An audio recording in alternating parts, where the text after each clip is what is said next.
जय हिंद। स्वागत आपका आपके अपने चैनल होम ट्यूशन पे। दोस्तों जैसा कि आप जानते हैं आरपीएफ कांस्टेबल 2024 4208 पदों पे वैकेंसी का नोटिफिकेशन जारी हुआ और 15 अप्रैल से लेकर 14 मई तक आपने ऑनलाइन फॉर्म सबमिट कर दिया है।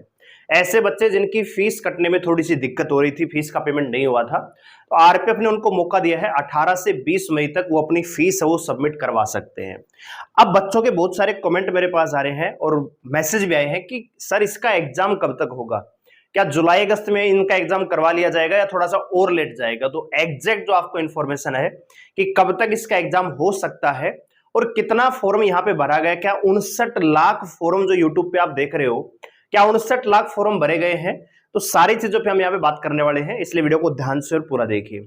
दोस्तों अगर आप इस चैनल पे नए हैं, चैनल को सब्सक्राइब कर लीजिए, बेल आइकन प्रेस कर लीजिए और किसी प्रकार की latest news update result notification पाने के लिए आप हमारे टेलीग्राम चैनल को ज्वाइन कर सकते हैं, जिसका लिंक डिस्क्रिप्शन में दिया हुआ है। वहां पे हम लेटेस्ट अपडेट नोटिस जो आते हैं वो हम डालते रहते हैं। ठीक है, आइए बात करते हैं। तो सबसे पहले तो आप जानते हैं कि 4208 वैकेंसियां हैं कांस्टेबल की और 1125 के आसपास यहाँ पे सब इंस्पेक्टर की हैं। 18 से 28 साल यहाँ पे एज लिमिट था और 21,700 यहाँ पे बेसिक पे रहेगा और 15 अप्रैल से लेकर 14 मई तक आपने ऑनलाइन फॉर्म ये सबमिट किए हैं। लेकिन आरपीएफ ने उन बच्चों को मौका दिया है जिनकी फीस सबमिट नहीं हो पाई थी टेक्निकल एरर की वजह से। तो ऐसे बच्चे जिनकी फीस सबमिट नहीं हो रही और जिन्होंने ऑलरेडी रजिस्ट्रेशन कर रखा है, नया रजिस्ट्रेशन यहाँ पे नहीं होगा, इस बात का ध्यान रखिएगा। जिन्होंने रजिस्ट्रेशन कर रखा है और फीस सबमिट करवाना चाहते हैं, फॉर्म को कंप्लीट करना चाहते हैं, तो 18 मई से लेकर 20 मई तक आप अपनी फीस सबमिट करवा सकते हैं। इसके बाद दूसरा मौका आपको नहीं मिलेगा, इस बात का ध्यान रखिए। ठीक है, अच्छा जी। उससे पहले एक छोटी सी बात और है कि यहाँ पे करेक्शन भी आप कर सकते हो। करेक्शन का टाइम आपको यहाँ पे दिया हुआ है कि ऐसे बच्चे जिन्होंने फॉर्म भरते समय कोई गलती कर दी थी, तो यहाँ पे 24 मई तक आप, यानी 15 मई से लेके 24 मई तक अपने फॉर्म में आपने नाम गलत भर दिया है, फादर नेम गलत भर दिया है, आधार कार्ड गलत कर दिया, email ID, mobile number, photo गलत लग दिया है, या ओबीसी का सर्टिफिकेट या कास्ट सर्टिफिकेट आपने गलत लगा दिया, या कोई भी मिस्टेक आपने की है, आपको लग रहा है कि ये चीज मेरी गलत हो गई है, तो आप 250 रुपए की पेमेंट करके उसमें करेक्शन कर सकते हैं। ऐसा ना हो कि आप रिटर्न एग्जाम के लिए मेहनत करो, पैसे खर्च करो, टाइम इन्वेस्ट करो, फिर फिजिकल पास करो और आगे जाके डॉक्यूमेंट्स में आपको वहां से निकाल दिया जाए। तो इसलिए फॉर्म भरते समय पूरी सावधानी बरतिए।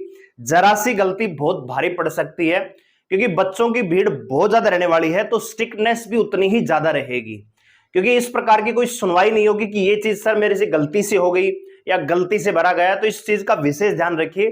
अगर जरा सी भी मिस्टेक है, कोई सिग्नेचर में एक मिस्टेक है, फोटो मिस्टेक है या सर्टिफिकेट गलत लगा दिया, कोई भी करेक्शन हुआ है, तो उसको ठीक कीजिए, नहीं तो बाद में बहुत भारी पड़ जाएगा। ठीक है, तो ये टाइम आपको अच्छा खासा यहाँ पे दिया है, 15 मई से लेके 24 मई तक आप अपने यहाँ पे फॉर्म में करेक्शन कर सकते हैं 250 रुपए की पेमेंट करने के बाद। ठीक है, अच्छा जी।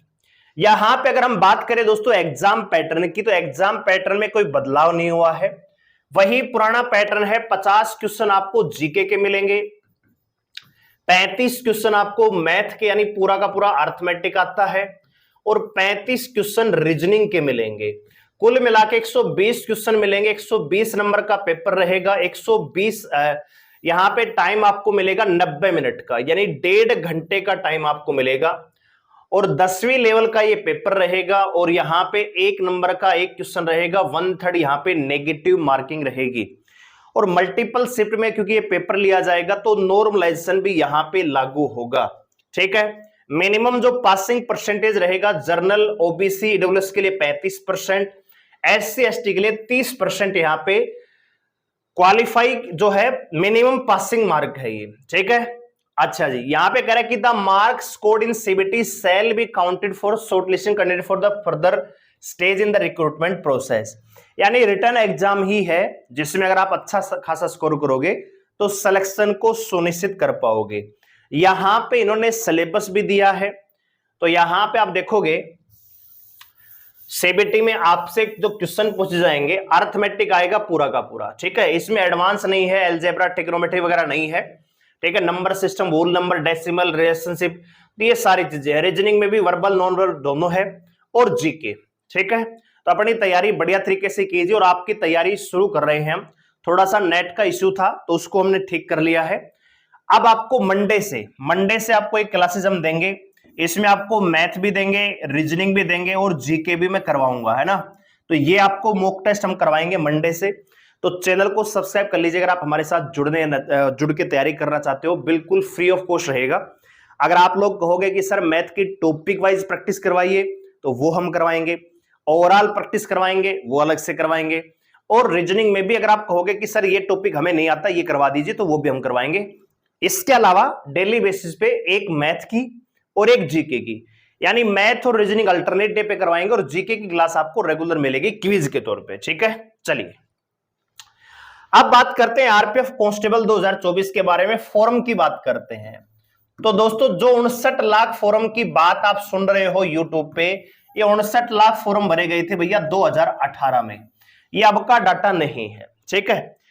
और इस बार आपने देखा होगा कि एसएससी जीडी में 26,146 वैकेंसी है, लेकिन फॉर्म लगभग 70 लाख के आसपास भरे गए, यानी वैकेंसियां कम थी, फॉर्म ज्यादा भरे गए। पिछली बार वैकेंसियां 50,000 थी, फॉर्म उस समय कम थे, ठीक है। अब ये 2 दिन जो मिले हैं, जो लास्ट डेट जो इंक्रीज हुई यानी फीस की जो सबमिट की जो अलग से डेट दी है 18 से 20 तारीख, 3 दिन जो मिले हैं, तो ओवरऑल आप देखोगे ऑल इंडिया बहुत सारे बच्चे होंगे। अगर एक स्टेट में अगर मान लीजिए 10,000 बच्चे मान के चलते हैं कि भैया जिन्होंने फीस सबमिट नहीं की होगी, तो ओवरऑल आप देखोगे लगभग 2 से 3 लाख बच्चे अभी और यहां पे इंक्रीज हो जाएंगे टोटल कंपटीशन में, ठीक है। मान के चले दोस्तों यूपी, बिहार, हरियाणा, राजस्थान, पंजाब, हिमाचल, उत्तराखंड, ये जो स्टेट हैं दिल्ली एनसीआर के, यहां से 80 to 85% आपको कंपटीशन मिलने वाला है। ज्यादातर बच्चे यहीं के हैं जो फॉर्म अप्लाई करेंगे। मेरिट भी आपने देखा होगा पिछली बार ग्रुप वाइज थी, तो ग्रुप डी की कट ऑफ सबसे ज्यादा रही थी, 120 में से 120 नंबर लेने पड़े थे, ठीक है। तो इस बार भी फॉर्म भी जो सबसे ज्यादा भरे जाएंगे आपको इसी जोन से मिलेंगे। इस पिछली बार भी 21 लाख फॉर्म, 21 लाख फॉर्म अकेले ग्रुप डी से भरे गए थे, लेकिन इस बार आरपीएफ ने ग्रुप सिस्टम खत्म कर दिया है, तो ओवरऑल यहां पे काउंट होंगे। तो मुझे लग रहा है कि इतने ज्यादा तो फॉर्म नहीं भरे होंगे, लेकिन लगभग दोस्तों अब ये जो डाटा है 2024 का जो फॉर्म का डाटा रहेगा, ये लगभग दोस्तों हमने 2 दिन पहले आपको वीडियो प्रोवाइड की थी, मैंने बताया था 25 लाख के आसपास फॉर्म भरे गए हैं, 23-24 लाख के आसपास। तो अभी ये डाटा आपका बढ़ जाएगा, लगभग 30 से 32 लाख के आसपास में ये फॉर्म पहुंच जाएंगे दोस्तों। 59 लाख 60 लाख फॉर्म इतने नहीं भरे गए हैं, 30 से 32 लाख मैक्सिमम आपको फॉर्म देखने को मिलेंगे। तो इस हिसाब से देखा जाए तो कंपटीशन अच्छा खासा रहने वाला है। वही सेम दिल्ली पुलिस की तरह बन चुका है कंपटीशन। तो अपनी तैयारी बढ़िया तरीके से रखिए, क्योंकि मेरिट जो है ऑल ओवर इंडिया बनेगी, अब ग्रुप वाइज नहीं बनेगी कि सर मैंने ग्रुप दूसरा भर दिया तो वहां की मेरिट कम रहेगी। अब आपको ओवरऑल कंपटीशन में आना पड़ेगा और कट ऑफ भी बहुत बढ़िया रहने वाली है, ठीक है दोस्तों। अगर हम बात करें एग्जाम कब तक होगा, है ना, एग्जाम कब तक होगा, तो आप एक चीज समझिए कि रेलवे की 2 वैकेंसियां ऑलरेडी आई हुई हैं। एक है आपकी एएलपी की और दूसरी आपकी है टेक्नीशियन की। तो पहले इनका एग्जाम होगा, उसके बाद आपका आरपीएफ का नंबर आएगा, ठीक है। तो अभी तो इनका ही कोई शेड्यूल नहीं आया है, ठीक है। तो ये एग्जाम और भी लेट होगा। अगर मान लीजिए एएलपी टेक्नीशियन ये सुलझा देते हैं अगस्त तक, अभी मई खत्म होने को आया है, अगर ये अगस्त सितंबर तक ये एग्जाम ले लेते हैं तो फिर आपका आरपीएफ का एग्जाम मेरे को लग रहा है कि नवंबर दिसंबर में हो सकता है, इससे पहले पॉसिबल नहीं है दोस्तों। इस बात का ध्यान रखिए, क्योंकि आपने पिछली बार भी देखा होगा आरआरबी एनटीपीसी ग्रुप डी की वैकेंसी आई थी एलपी वगैरह की, तो उसमें भी बहुत सारा टाइम रेलवे ने लिया। इस बार भी ऐसा ही होगा। एएलपी टेक्नीशियन, पहले एएलपी का एग्जाम होगा, लाखों बच्चे इसमें हैं, फिर एएलपी होगा।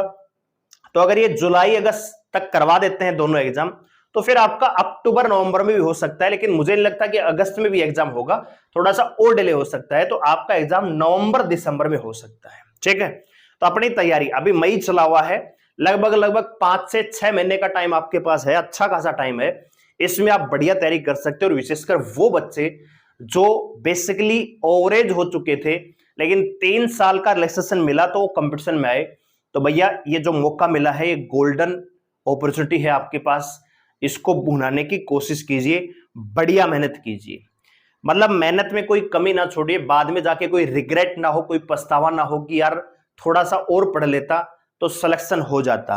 कोई 2 नंबर से रहेगा, कोई 3 नंबर से रहेगा, तो वो बाद का जो पछताने का जो दर्द है वो बहुत बड़ा होता है अब जो मेहनत करोगे उस दर्द से। ठीक है, तो रेगुलर रहिए, तैयारी कीजिए बढ़िया तरीके से, और आप हमारे साथ भी जुड़ सकते हो, विश्वास के साथ जुड़ सकते हो। कंटेंट में, क्वालिटी में कोई कमी नहीं छोड़ेंगे आपको। डेली बेसिस पे एक मैथ का, एक रीजनिंग का मॉक टेस्ट करवाएंगे और एक जीके का मॉक टेस्ट करवाएंगे। ठीक है, मंडे से। तो आप चैनल को सब्सक्राइब जरूर कर लीजिए हमारे साथ जुड़े रहने के लिए। इन्फॉर्मेशन अच्छी लगी हो तो वीडियो को लाइक करें, शेयर करें। धन्यवाद। जय हिंद।